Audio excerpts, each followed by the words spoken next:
our NATO allies, our EU partners. They're going to pay their fair share of the cost as well, but we have to do this. We have to do our part as well, leading the alliance.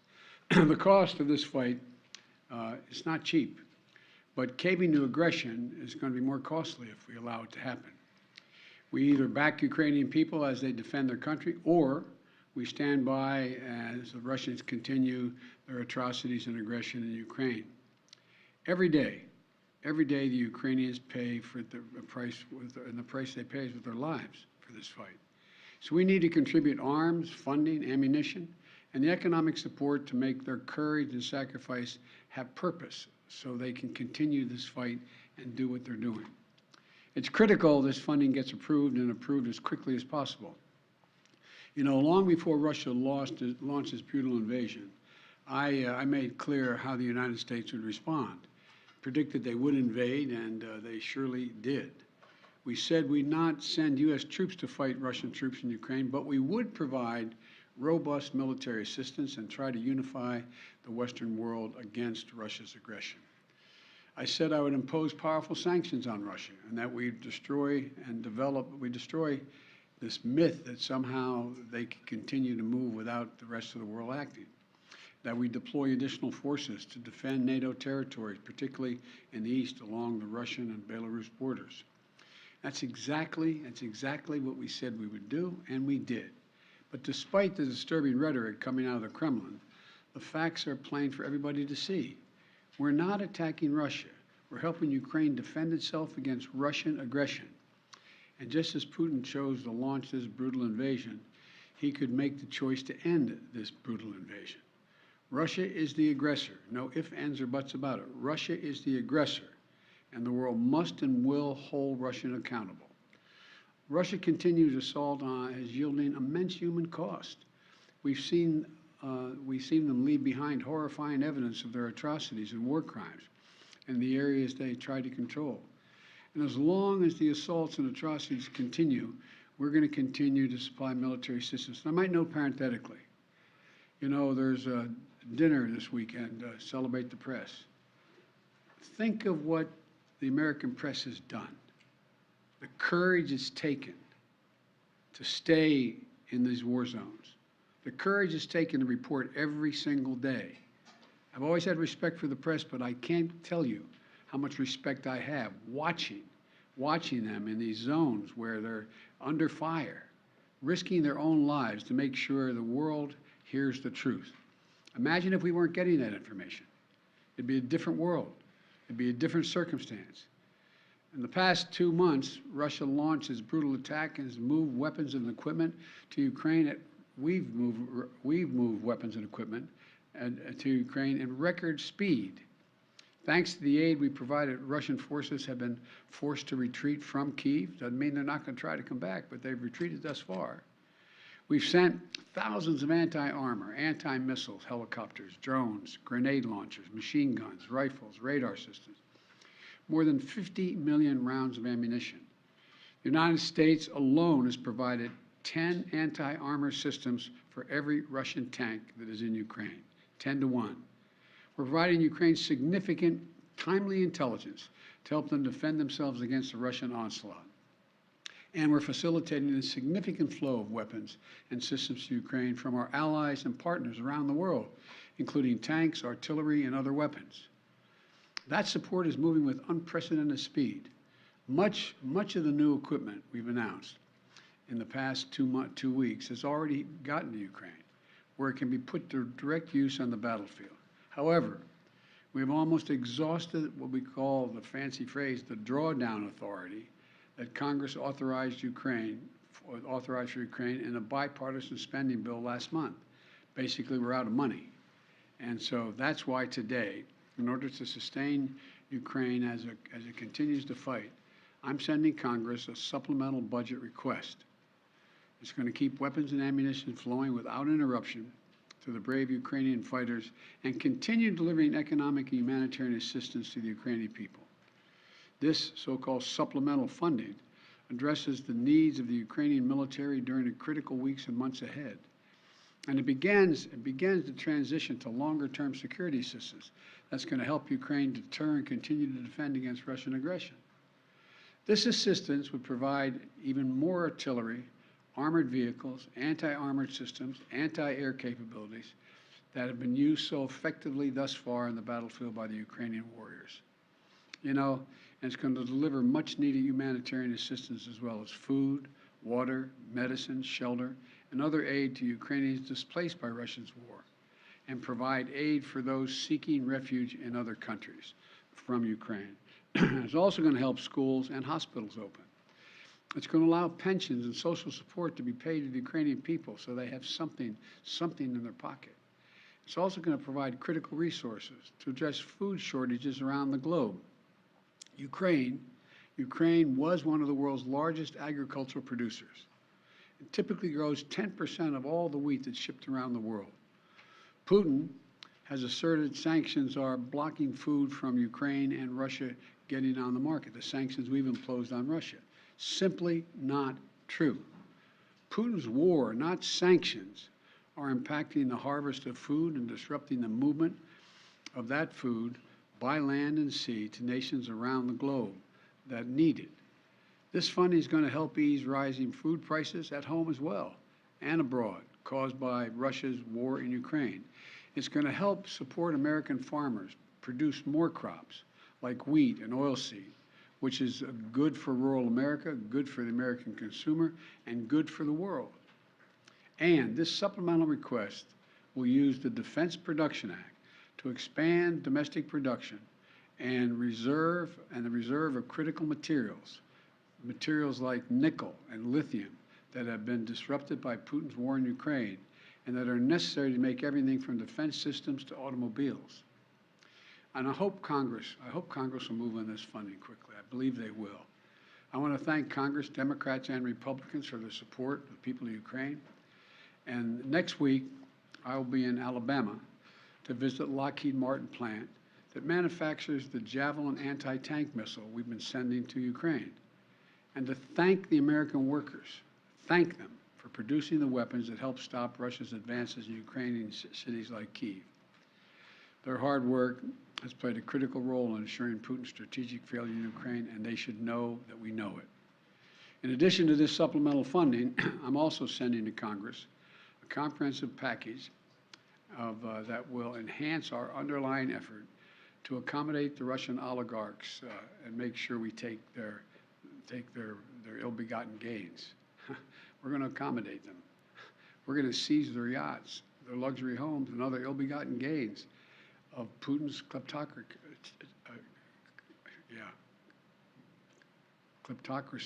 and the guys who are the kleptocracies. But these are bad guys. This legislative package strengthens our law enforcement capabilities to seize property linked to Russia's kleptocracy. It's going to create new expedited procedures for forfeiture and seizure of these properties. And it's going to ensure that when the oligarchs' assets are sold off, funds can be used directly to remedy the harm Russia caused in their help build Ukraine. Additionally, yesterday, Russia threatened two of our allies with a cutoff of energy supplies. While America has ended all Russian fossil fuel imports because we're able to use our vast supply of power in our country, some European countries have faced more challenges in reducing their reliance on Russian fuel.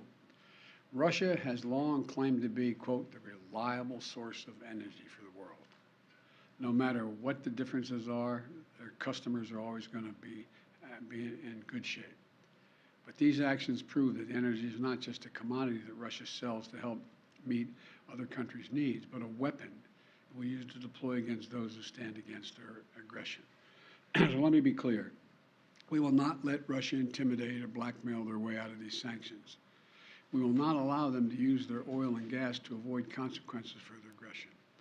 We're working with other nations like Korea, Japan, Qatar, and others to support our effort to help European allies threatened by Russia with gas, blackmail, and their energy needs in other ways. Aggression will not win. Threats will not win. This is just another reminder of the imperative for Europe and the world to move more and more of our power needs to clean energy. In the United States, we're doing that right now. Last year, we developed more solar, wind, and battery storage than any year in our history, enough to power 56 million American homes. Earlier this month, we acted to bolster the reliance on our nuclear energy facilities, which generates more than half of our carbon-free power. And we're just getting started. I look at this as a serious problem, but also an enormous opportunity, Bottom line, all these actions we've been taking are about this truth. Investing in Ukraine's freedom and security is a small price to pay to punish Russian aggression to lessen the risk for future conflicts. You know, throughout our history, we've learned that when dictators do not pay the price for their aggression, they cause more chaos and engage in more aggression. They keep moving. And the threats to America and the world keep rising. We can't let this happen. Our unity at home, our unity with our allies and partners, and our unity with the Ukrainian people is sending an unmistakable message to Putin. You will never succeed in dominating Ukraine.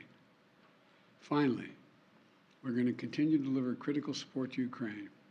We must also not let our guard down in our fight against COVID-19 at home and abroad. That's why I'm again urging Congress to act on my request for $22.5 billion in emergency resources so the American people can continue to protect themselves from COVID-19. The reason we were so successful in the past is because I was able to work with drug manufacturers to order significant quantities of material we needed ahead of time to get in the front of the line. Without additional funding, we can't pre-order the amount of vaccines we need, and we risk losing our spot in line for vaccines that target multiple variants. We're running out of supply for therapeutics, like antiviral pills that we desperately need. Without additional funding, we're unable to purchase a life-saving treatment for the American people. We've donated more vaccines and treatments to the world than all other nations in the world combined. If the U.S. won't do it, no one else is really going to step up and do it. Without additional funding, the United States won't be able to help stop the spread around the world and close off ongoing sources of the supply chain disruptions. Look, let's get both of these critical tasks done. No delays, no excuses, just action, now. Thank you all. Thank you. Mr. President, what's your message to refugees on the... Go ahead. No, you go. Okay. Mr. Watch your head, man. You're going to get hurt. Just turn that camera on. I'm in a tight spot. He's a gentleman. Mr. President, I wanted to ask what your message is to Ukrainian refugees on the southwest border and those that are trying to flee Ukraine from the violence. We have made a direct means by which they can get from Europe, from Ukraine, directly to the United States without going to the southern border. In the meantime, in the southern border, we're trying to work through and make sure it's an orderly process they're able to get in. But just so you know, we have said there's no need to go to the southern border. Fly directly to the United States. We set up a mechanism whereby they can come directly with a visa. Mr. President, thank you. How worried are you by a growing number of Russian comments in the media and among some of their officials painting this conflict as actually already a conflict between NATO, the US, and Russia? And they're painting it in very alarmist terms, talking of nuclear weapons, saying it's a life or death struggle, etc. And just separately, or connected to that, Lavrov himself says it's already a proxy war, not a direct war, but a proxy war. So are either of those two things true, and do they worry you, those statements? They're not true. They do concern me because it shows the desperation that Russia is feeling about their abject failure in being able to do what they set out to do in the first instance. And so I think it's more of a reflection, not of the truth, but of their failure. And so instead of saying that the Ukrainians equipped with some capability to resist Russian forces are doing this, they've got to tell their people the United States and all of NATO is engaged in taking out Russian troops and tanks, etc. So it's number one, it's an excuse for their failure. But number two, it's also, if they really mean it, no one should be making idle comments about the use of nuclear weapons or the possibility of the need to use that. It's irresponsible. Mr. President, on that, Mr. President, Mr. President, back on the border, Title 42, a number of your Democratic friends are pressuring the White House to maintain that policy. Can you give us a straight answer of whether you're going to heed that request or you're going to get rid of it? I can give you a straight answer. We had proposed to eliminate that policy by the end of May. The court has said we can't so far. And what the court says we're going to do, the court could come along and say we cannot do that, and that's it. Mr. President, you say that this is not a proxy war, but Russia clearly disagrees. They say that war means war. So how concerned are you that they may start to act accordingly, even if you disagree? We are prepared for whatever they do. What options do you have to ensure Poland and Bulgaria have sufficient supplies of gas? First of all, as you know, Poland has indicated they have significant reserves of gas that they have planned for, as does, not as much, but as does Bulgaria. And we have worked with our allies from Japan on to say that we may divert our sale of the natural gas that we're sending to those countries and divert it directly to Poland and Bulgaria. So that's as much as I can tell you right now. Sir, how concerned are you about a recession, given the GDP report today showed a contraction of 1.4% in the fourth quarter?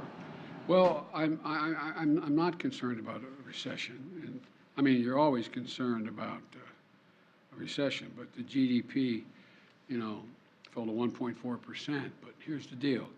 We also had last quarter consumer spending and business investment and residential investment increased at significant rates, both for leisure as well as hard products, number one. Number two, unemployment is the lowest rate since 1970. A record 4.5 million businesses were created last year. We're in a situation where we have a very different view than Senator Scott of Republicans that want to raise taxes on the middle-class families and want to include half the small business owners in that. So I think what you're seeing is enormous growth in the country that was affected by everything from COVID and the COVID blockages that occurred along the way. Now, you always have to take a look, and no one is predicting a recession now. They're predicting, some are predicting there may be a recession in 2023. I'm concerned about it, but I know one thing, that if our Republican friends are really interested in doing something about dealing with the economic growth, and they should help us continue to lower the deficit, which we've done last year over $350 billion. They should be willing to work with us to have a tax code that is actually one that works and everybody pays their fair share. And they should be in a position where you shouldn't be raising taxes on middle-class folks. You should be raising taxes on people who everyone acknowledges that the vast majority of Republicans aren't paying their fair share. I've said it 100 times. You have, 50 major corporations of the Fortune 500 companies made $40 billion last year, didn't pay a single penny. No one under our proposal, making their $400,000 a year, will see a penny in their taxes go up, not one penny. Mr. President, about tying COVID aid to Ukraine aid. Do you think COVID aid and Ukraine aid should be tied together in legislation? Well, I don't care how they do it. I'm sending them both up. I mean, they can do it separately or together, but we need them both. Mr. President, Majority Leader Schumer said yesterday that you're, quote, getting closer to using executive authority to cancel up to $50,000 in student loan debt. Can you confirm that? What exactly are you looking to plan to do here in the coming months? You mean my spokesman said that?